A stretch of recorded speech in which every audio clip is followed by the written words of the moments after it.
prior to about 1990, the assumption was that babies, children, adolescents, they all were growing very fast, not only physically, but also in their brain. They were learning. That's why we set up schools, because we know they learn so much in the first 20 years of life. But there was an assumption that was taught to me back in the 1970s. There was an assumption that once you hit adulthood, that from then on, the brain just sort of deteriorates. It gets older and we forget things and there's no growth. That was what we thought. But we no longer think that.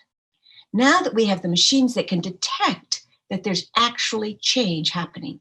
If you think about the brain as sort of like this shape here, underneath and the lower part is our emotional center of the brain. It's called the limbic system, and there are many little parts.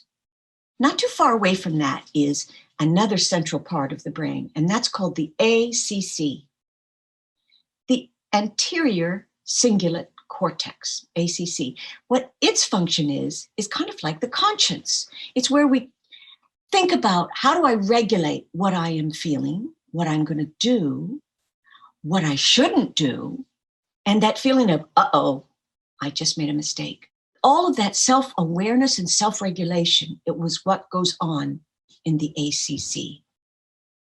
And what's amazing is that now with the neuroscientists having these machines, they can see which parts of the brain are active.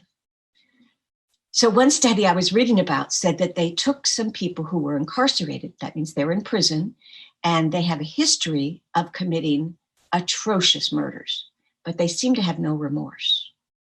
Some people call them psychopaths or having antisocial personality disorder. When you put them into the fMRI and ask them a few questions that might trigger their conscience, the ACC is almost quiet. Hardly anything is happening. And structurally, there doesn't seem to be very many neurons there. In other words, at a physical or physiological level, we can change our brain to be less functional or more functional. In other studies, when they put people into this fMRI, people who are devoted to prayer and service to others, people like nuns, they put them in there and they have a very well-developed ACC. Their conscience is very alive and they have probably intended to make that a strong part of their brain. Remarkable. It gives me a clue that we can actually change our brain. The scientists that are studying the brain and Swedenborg are both telling us about the word intent or intention, that we intend to do something. Swedenborg tells us that the Lord gives us the opportunity to change our inner self. We can either shut it down and not pay attention to it, or we can develop it. Here's what Swedenborg tells us. The Lord has foreseen and arranged matters in such a way that the more we derive our thoughts and intentions from heaven, the more our inner spiritual self opens and takes shape. This is an opening to heaven all the way to the Lord, and a taking shape in accord with the priorities of heaven. I think of that quote as telling me that we have an opportunity to change our brain. We can develop our anterior cingulate cortex or our conscience. We can change if we intend to do so, if we're purposeful in what we're trying to do with our lives. This doesn't happen very quickly. This happens very slowly. And I think the brain evidence, as well as what we read in Swedenborg's writings, tell us that we need to change slowly. In the area of spiritual growth, for the last year at least, I've been trying to do something every day. I'm trying to create a new habit. And perhaps in my brain, the neurons are arriving to strengthen a certain part of my brain. And it helps to know from the neuroscientists that new neurons are arriving every day.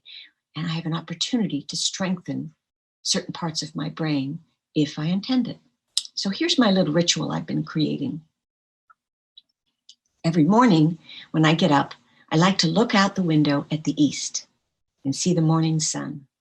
I like to imagine the Lord's face in that morning sun. I always think of the east as where the Lord is. And so while I'm being basked in that beautiful sunrise, I like to think, Lord, please help me be a better person. And then I put on some hand cream And I rub my hands just to get the cream all over my hands.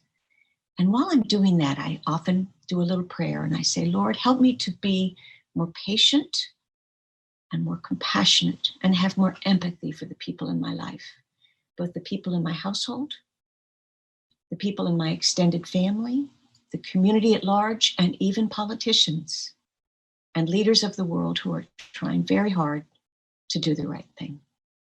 I find that during other parts of the day that if I'm feeling an old habit of maybe being critical of somebody I'm listening to or cynical about something I read in the news, I go like this and I try to recall that prayer.